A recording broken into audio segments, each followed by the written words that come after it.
বিসমিল্লাহির রহমানির রহিম। আমাদের চারপাশে অসংখ্য পাখি রয়েছে। আমরা কি কখনো ভেবে দেখেছি কিভাবে এই পাখিগুলো শূন্যলোকে উড়ে বেড়ায়? কে এই পাখিগুলোকে নিয়ন্ত্রণ করছে? অথচ 1400 বছর পূর্বেই পবিত্র কোরআনে পাখিদের সম্পর্কে বলা হয়েছে।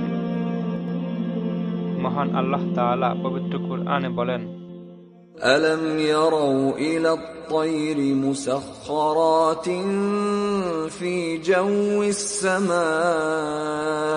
مَا يُمْسِكُهُنَّ إِلَّا اللَّهُ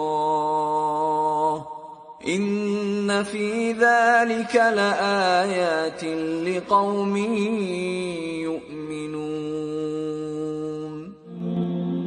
এ লোকেরা কি কখনো পাখিদের দেখেনি যে আকাশের শূন্যলোকে তা কিভাবে নিয়ন্ত্রিত হয়েছে?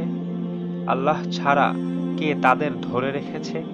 নিশ্চয়ই এতে বহু নিদর্শন রয়েছে সে লোকদের জন্য যারা ঈমান গ্রহণ করেছে। সূরা মুলকে মহান আল্লাহ তাআলা বলেন, এসব লোকেরা কি তাদের মাথার উপর দিয়ে উড়ে যাওয়া পাখিগুলোকে দেখে না? কিভাবে এরা নিজেদের পাখা মেলে রাখে, এক সময় গুটিয়েও নেয়। পরম দয়ালু আল্লাহ এদের মহাশূন্যে স্থির করে রাখেন। নিশ্চয়ই তিনি সর্বদ্রষ্টা। আরবি আসাকা শব্দের অর্থ কারো হাতের উপর বসা, ধরে রাখা।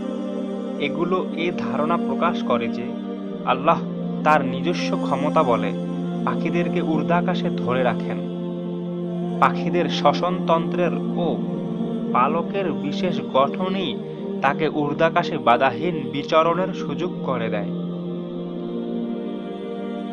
পাখির শ্বসনতন্ত্রের বায়ুথলির সাথে সংযুক্ত এক ধরনের বিশেষ প্রকার ভলভের উপস্থিতি এবং প্রতিটি পালকের ভিতরে আরও ক্ষুদ্রাতি ক্ষুদ্র পালক ও তাতে বিশেষ ধরনের হুকের উপস্থিতি উড়ন্ত পাখিগুলোকে আকাশের শূন্যগর্ভে ধরে রাখতে সাহায্য করে।